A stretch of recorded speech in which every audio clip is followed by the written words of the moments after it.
মাহবুব কবির মিলন দেশের সুপরিচিত এবং প্রশংসিত আমলা। তার সততা ও দক্ষতা সর্বমহলে স্বীকৃত। ১৯৯১ সালে প্রশাসন ক্যাডারে সরকারি চাকরিতে যোগদান করেন আর অতিরিক্ত সচিব পদে ২০২২ সালে অবসর গ্রহণ করেন।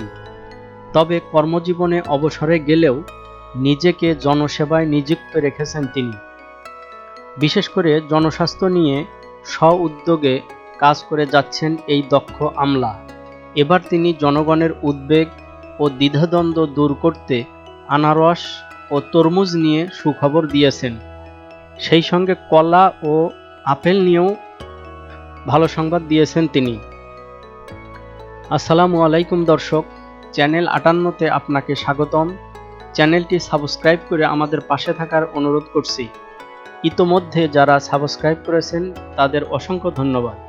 মাহবুব কবির মিলন ভোক্তা অধিকার সংরক্ষণে গুরুত্বপূর্ণ অবদান রেখেছেন।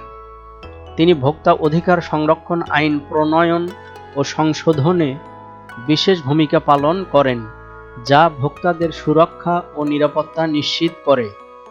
তার তত্ত্বাবধানে খাদ্য নিরাপত্তার উপর বিশেষ গুরুত্ব আরোপ করা হয় এবং ফরমালিন ও ক্যালসিয়াম কার্বাইডের অপব্যবহার বন্ধের পদক্ষেপ গ্রহণ করা হয়। তিনি বিভিন্ন বাজারে মোবাইল কোর্ট পরিচালনা করে খাদ্যপণ্যের মান নিয়ন্ত্রণে কার্যকর ব্যবস্থা গ্রহণ করেন, যা জনস্বাস্থ্যের সুরক্ষায় বড় ভূমিকা রাখে। মাহবুব কবির তার ভেরিফাইড ফেসবুক অ্যাকাউন্টে দেয়া এক পোস্টে বলেছেন, বাজারে প্রচুর আনারস বের হয়েছে, নিশ্চিন্তে খেতে পারেন। বড় আনারসে প্রচুর গ্রোথ হরমোন দেয়া থাকে, তবে ক্ষেত থেকে আনারস তুলে তা পাকিয়ে আপনার বাসার টেবিলে আসার আগেই সেই হরমোন আর থাকে না, ডিগ্রেড বা ধ্বংস হয়ে যায়। হরমোন স্প্রে করার পর ২৪ ঘন্টা ক্রিয়াশীল থাকে, অথচ ফল পেকে আপনার খাওয়ার আগে কয়েকদিন পার হয়ে যায়, তাই আনারসে হরমোন থাকবে না। এর আগে কলা সম্পর্কে বলেছিলাম, যেভাবেই কলা পাকুক না কেন তা ক্ষতিকারক নয়, আপনি নিশ্চিন্তে খেতে পারেন। এখন তরমুজের সিজন। তরমুজে কাপড়ের রং পুশ করে লাল করা হয়, এটি সম্পূর্ণ ভুল ধারণা। আপনি কোনোভাবেই লাল রং সিরিঞ্জ দিয়ে বা অন্য কোনোভাবে পুশ করে লাল করতে পারবেন না, কিংবা চিনির শিরা পুশ করে মিষ্টি করতে পারবেন না। এটি বিজ্ঞানসম্মত নয়। আমরা এক্সপার্ট দিয়ে অনেক চেষ্টা করেও এটা করতে পারিনি, কেউ পারবেও না, অথচ একটি ভুল ধারণা বাজারে বিদ্যমান। এসব পাত্তা দেবেন না।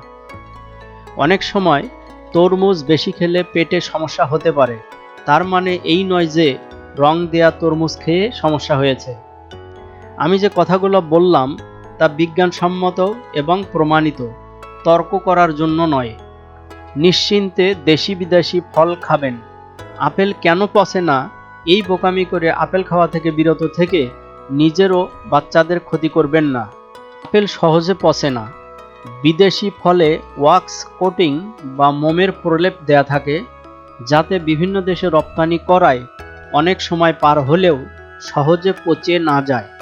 আপনার নিজের গাছের আপেল নিয়ে দেখুন, ২ মাসেও পচবে না হয়তো, তবে শুকিয়ে যাবে।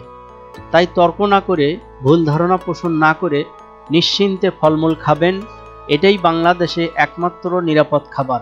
সবাই ভালো থাকুন। আল্লাহ হাফেজ।